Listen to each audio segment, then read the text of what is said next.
warahmatullahi wabarakatuh. Selamat pagi semua. Waalaikumsalam warahmatullahi wabarakatuh. Alhamdulillah, senang sekali rasanya kita dapat berkumpul di tempat ini. Semoga kita senantiasa diberikan kesehatan dan serta kelancaran dalam kegiatan ini. Amin. Untuk itu di sini kita akan melakukan sebelumnya di sini ada yang tahu kita di sini hari ini melakukan kegiatan apa? Bimbingan Bu. Bimbingan, saya mau tanya, bimbingan itu ada yang tahu nggak pengertian dari bimbingan? Bimbingan konseling Menyelesaikan masalah secara bersama Bu. Lebih ke pencegahan sih Bu kalau bimbingan menurut saya. Membimbing ke arah yang benar mungkin. Menuntut ya Bu. Di jalan yang lurus.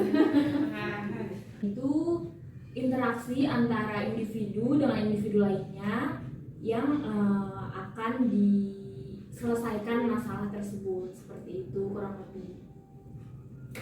Oke, di sini ada yang pernah melakukan kegiatan bimbingan kelompok atau konseling kelompok? Pernah. Bu. Di situ kan biasanya ada asas-asas yang akan digunakan juga kan dalam bimbingan tersebut. Ada yang tahu kan? Tahu. Asas iya. Asas kerahasiaan, Iya. asas Terus? keterbukaan, Asas kesukarelaan. asas normatif ya. Iya. Jadi ada 4 asas itu ya. Jadi asas kerahasiaan, kenormatifan, keterbukaan, dan kesukarelaan. Ada yang mau jelaskan satu-satu atau dari salah satu asas tersebut? Kenormatifan mungkin Bu. Jadi harus sesuai dengan aturan yang ada gitu. Kalau atas kesukarelaan lebih kayak kita tuh ikut bimbingan kelompok ini atas kemauan sendiri tanpa paksaan. Iya. Kurang lebih seperti itu lagi. Kalau asas kerahasiaan mungkin semua yang kita obrolin atau semua yang kita konsultasikan dalam bimbingan kelompok ini mungkin masalahnya ditutup rapat-rapat atau dirahasiakan. Ya, jangan sekarang. Oke, semuanya juga kayaknya udah pada tahu semua, udah di luar kepala kayaknya udah sering lakukan ya. Iya. Iya. Sering bikin video. Sering juga ya? Iya. Oke. Nah, kita nih belum perkenalan nih. Saya pernah dengar pepatah mengatakan tak kenal maka tak sayang. Maka dari itu kita mulai perkenalan dari saya dulu. Nama saya Widya Rahmasari, saya lahir di Jakarta dan hobi saya traveling. Selanjutnya dari sebelah kiri saya. Perkenalkan, nama saya Sutaji, saya dari Kediri. Hobi saya menggambar. Bisa dilanjutkan? Nama saya Nur Fitri Handayani, saya kelahiran Tasikmalaya. Hobi saya Nonton film. Nama saya Anissa Zulkardiani, saya juga dari Sukabumi. Hobi saya mencari cuan. Iya.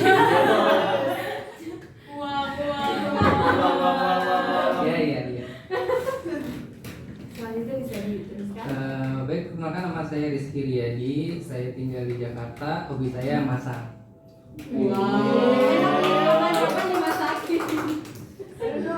Oke, baik, perkenalkan nama saya Trina Sekari, saya dari Boyolali dan hobi saya mendengarkan musik. Oke, siap. Oke, saya Syifa Fakria, saya dari Bogor. Hobi saya adalah mencari kegiatan. Dari gaji nggak Bapak? Oke, sebelum kita mulai kegiatan ini, alangkah baiknya kita melakukan doa terlebih dahulu. Di sini saya minta asas kesukarelaannya untuk salah satu memimpin doa untuk kegiatan acara berlangsung. Oke, baik, saya aja. Alangkah baiknya kita sebelum melakukan kegiatan kita berdoa menurut kepercayaan masing-masing. Berdoa dimulai.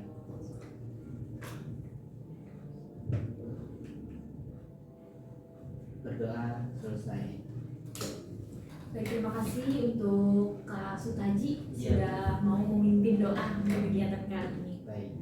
Selanjutnya di sini kita akan bermain peran. Jadi dengan teknik psikodrama.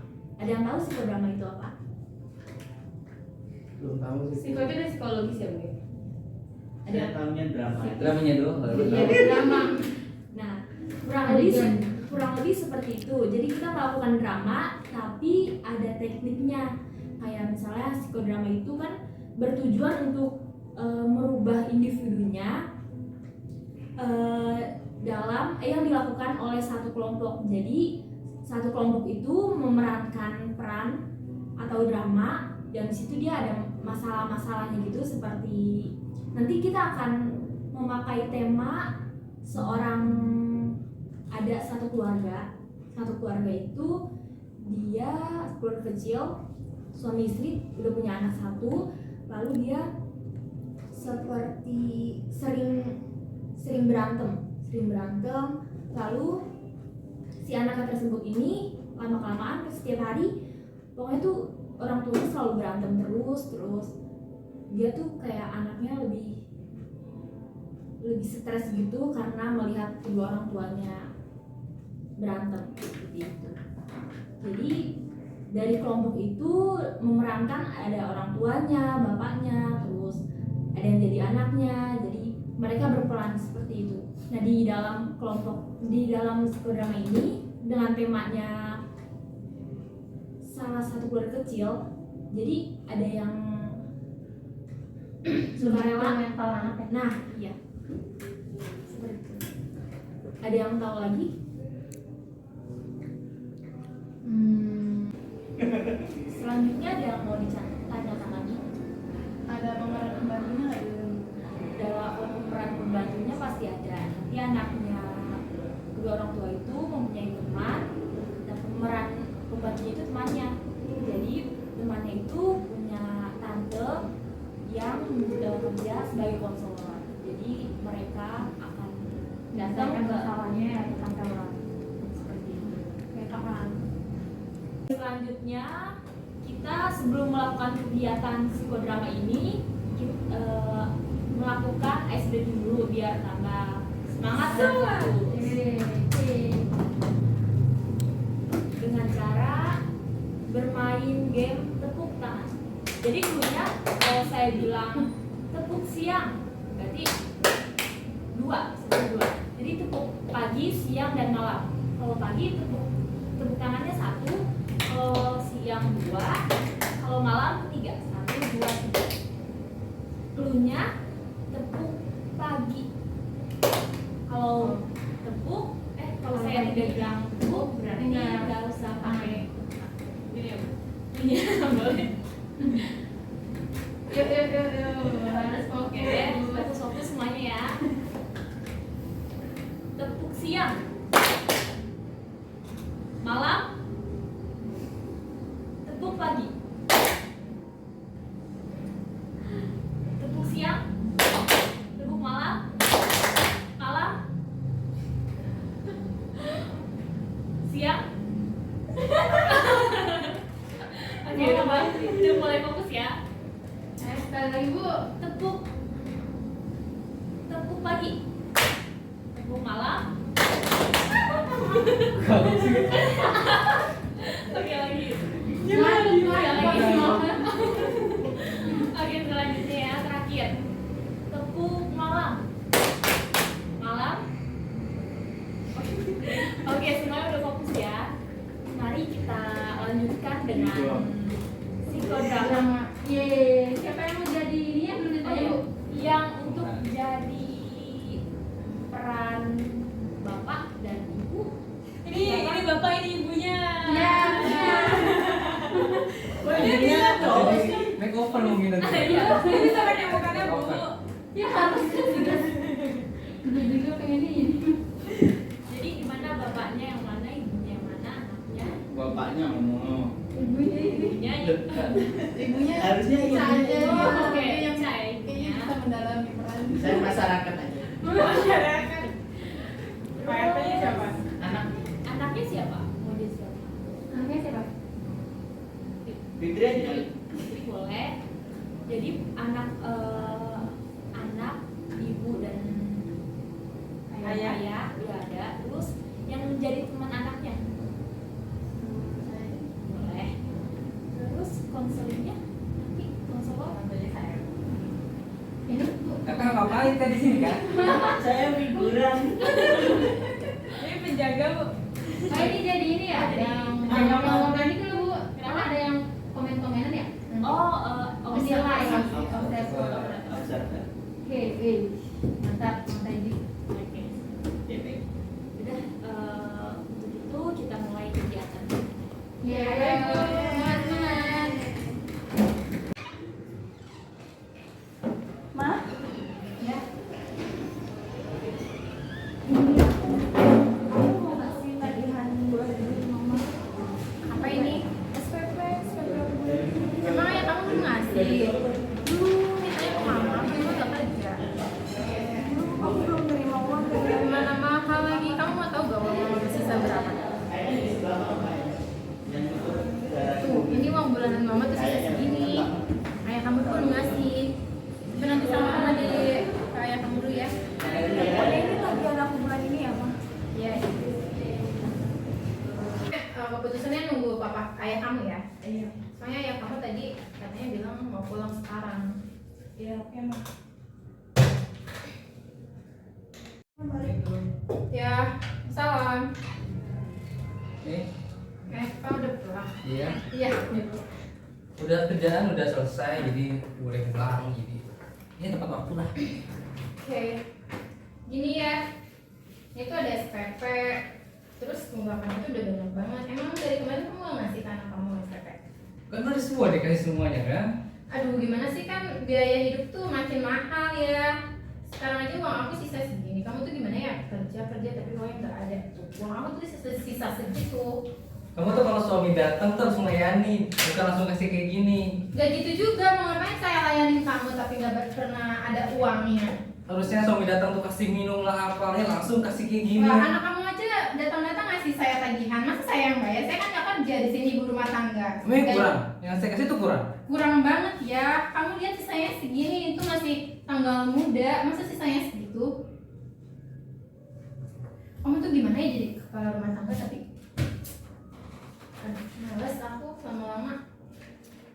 Aku udah, Masa harus berhenti sih anak? aku udah berusaha semaksimal mungkin, udah banting tulang segala macam. Itu udah semampunya aku kasih kamu semuanya. Terus ini tanggung jawab aku bayar sekolah anak. Ya kamu sebagai orang tua, sebagai ibunya harus bisa ngatur lah uangnya. Ngatur dengan uang segitu? Kamu tuh gajinya berapa sih? Kamu tuh berarti nggak bisa Cuma ngatur tuh uang. UMR loh, gaji kamu tuh UMR, gak cukup buat anak, buat biaya hidup kita. Kamu terusnya prihatin lah dengan saya yang udah kerja Terus dari pagi. sekarang gini, saya kerja nggak boleh.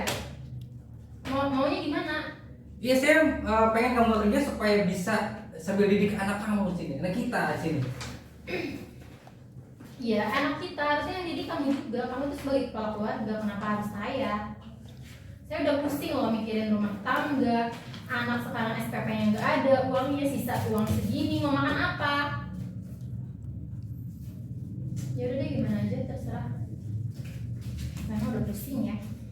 Kamu itu orang mau pulang nggak enak gak? Dia ada di sini.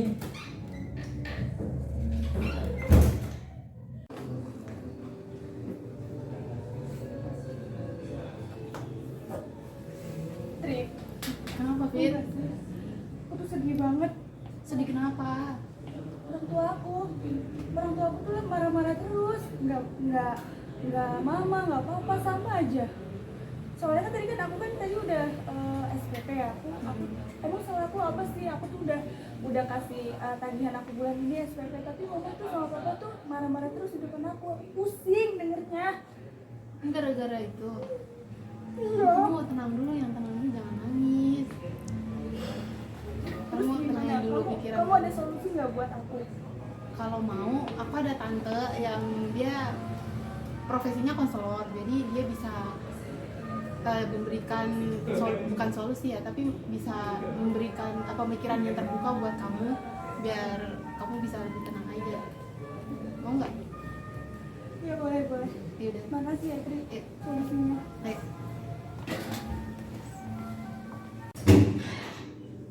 Halo, assalamualaikum Tante.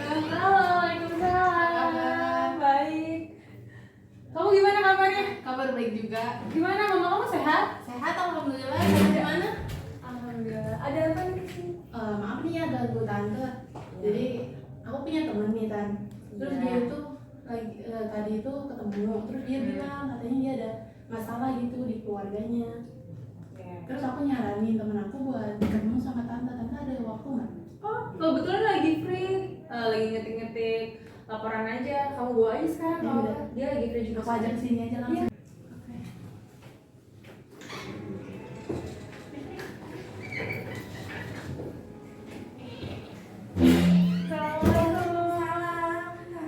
Gimana, sehat? Alhamdulillah sehat. Temennya ini ya, Tri ya? Iya. Oke, silakan dulu. Aku tinggal dulu ya biar ngobrolnya nyaman. Kamu siapa? Jadi nama aku Fitri Tante. Oke, kamu di sini sama aku. Anggap aja aku orang terdekat kamu. Boleh kamu panggil kakak, mbak, ibu, atau siapapun, teteh. Itu terserah ya. Kalau misalnya kamu gak nyaman panggil tante. Tadi aku udah dapet sedikit cerita dari Tri. Tapi aku pengen tahu nih lengkapnya dari kamu. Kira-kira kamu kenapa? Iya jadi gini Kak. Jadi aku manggilnya kakak aja ya. Boleh.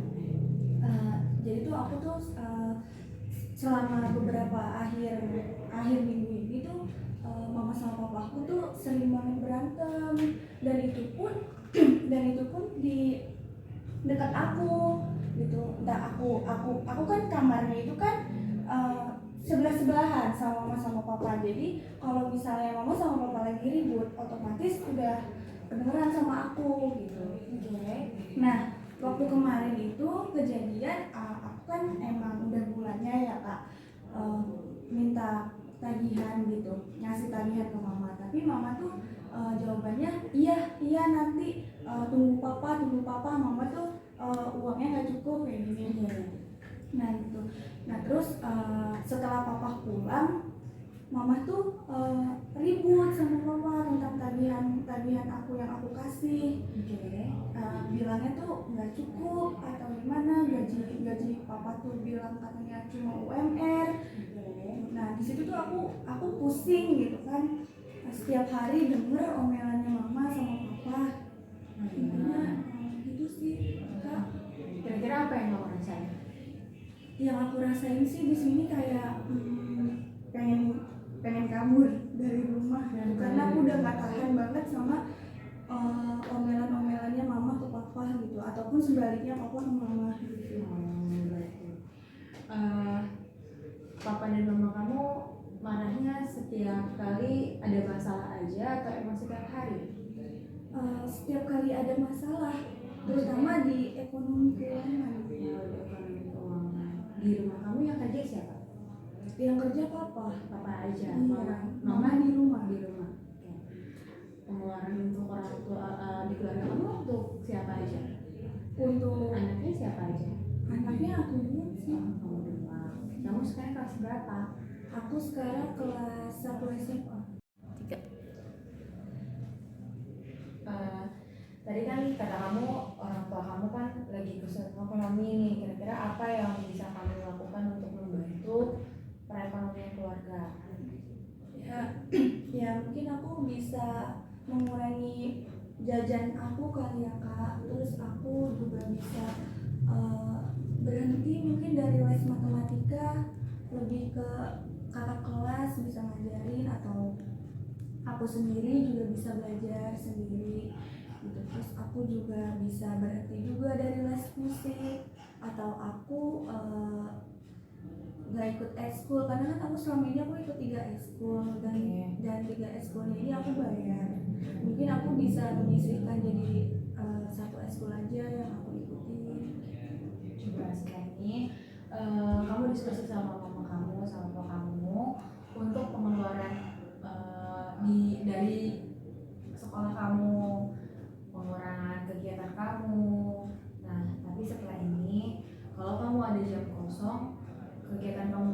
memaksimalkan kamu itu dengan kegiatan yang baik. Karena kalau nggak nanti kamu nambah stres karena kamu sedang stres ya. Oke. Kamu cari juga nih kira-kira karena kamu stres juga kamu lebih baik melakukan hal apa. Nanti jadi ngomong sendiri ya. Nanti kalau misalnya sudah setelah 2 minggu kamu boleh loh datang lagi ke aku untuk ngebahas. Terima kasih. Ada yang udah sampai? Terima kasih, udah itu cukup. Sekarang apa perasaan kamu? Lebih tenang sih kak. Jadi tuh pikiran aku lebih plong, lebih tenang. Alhamdulillah. Oke kalau gitu karena udah nggak ada lagi, aku berterima kasih banget karena kamu udah mau percaya sama aku. Insya Allah cerita kamu gak bakal keluar kemana-mana. Gitu ya Fitra ya. Kalau begitu disudahkan saja ya.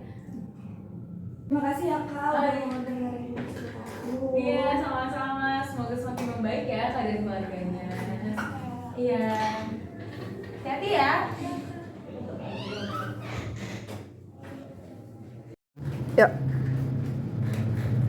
Baik, jadi kita telah melakukan kegiatan psikodrama ini, di mana untuk observer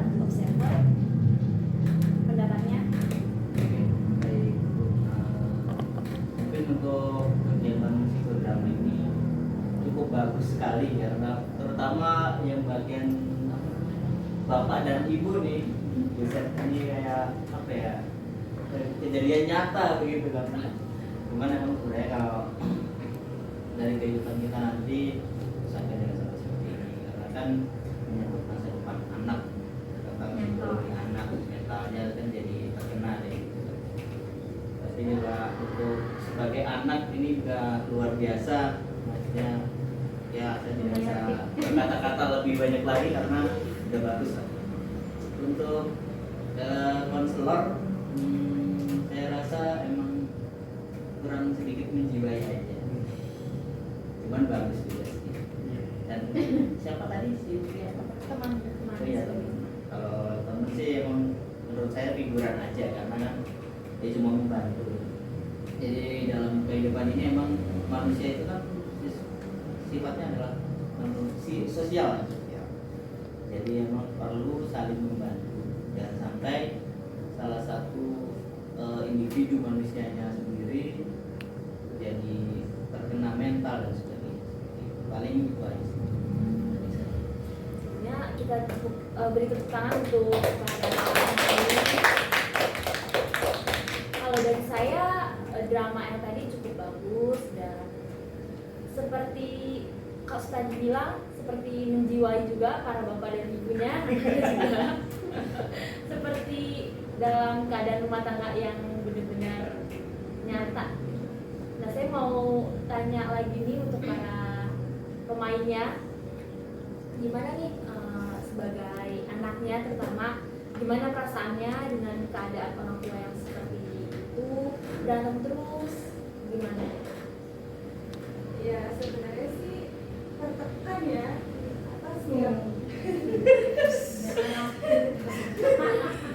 Kalau misalnya aku jadi anak itu pun mungkin sebenarnya tertekan karena kan setiap hari gitu kan gitu ocehan orang tuanya mama papanya gitu apalagi kan tentang ekonomi ya. Terus yang bisa dilakuin anak juga pun ya gak bisa banyak gitu. Ya, mental juga Mental sedikit mana? terkena, Tersentil. Terima kasih untuk Mbak Putri dan selanjutnya untuk ibunya nih gimana rasanya Kalau di drama kan ibunya kayak gimana ya, kena ekonomi, kena uang tuh kayak nggak bisa ngatur gitu ya. Dikasih uang sama suaminya tapi habis buat SPP nggak disisain gitu. Kalau perasaan saya sih gak tega sama suami, gak tega sama anak, gak tega apalagi sampai kena mental kalau pribadi ya. Tapi kan kalau di drama itu ya mungkin emang sudah terjadi kayak gitu. Kalau misalnya berumah tangga pasti ada aja masalahnya gitu.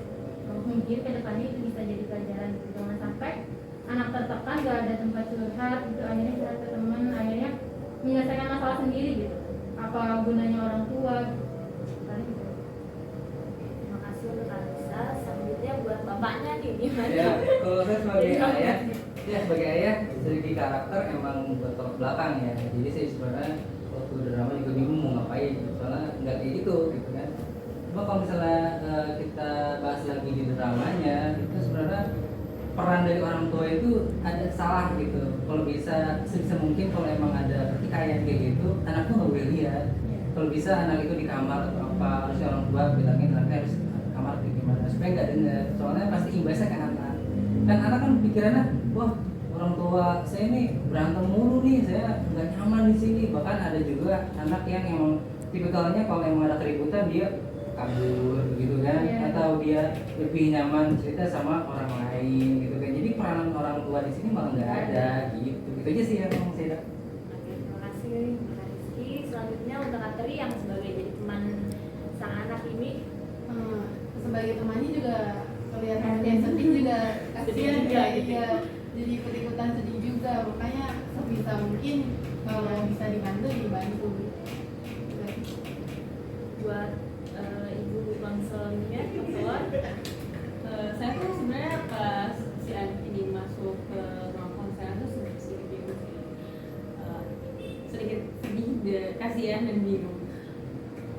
Bingung sedihnya tuh kayak ini anak justru yang jadi imbas dari perilaku kedua orang tuanya gitu kan.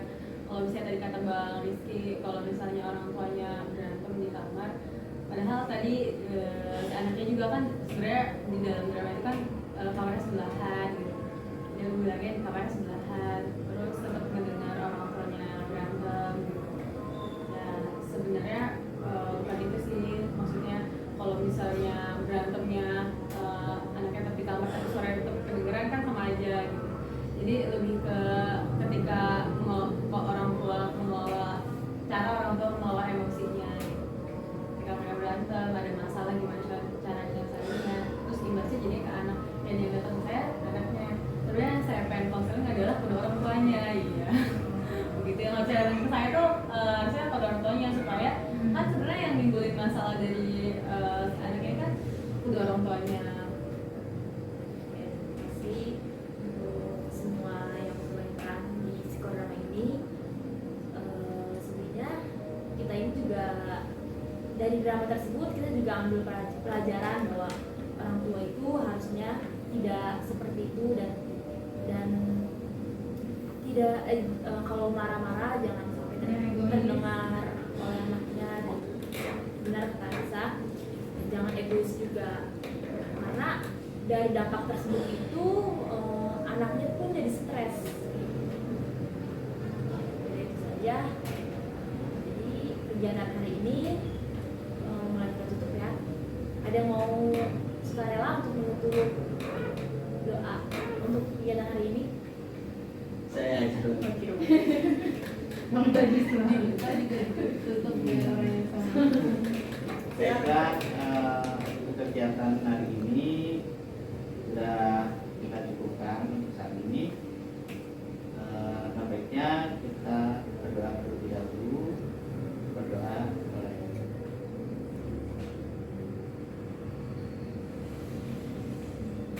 Doa selesai. Terima kasih untuk teman-teman. Kurang lebihnya saya mohon maaf. Wassalamualaikum warahmatullahi wabarakatuh. Waalaikumsalam.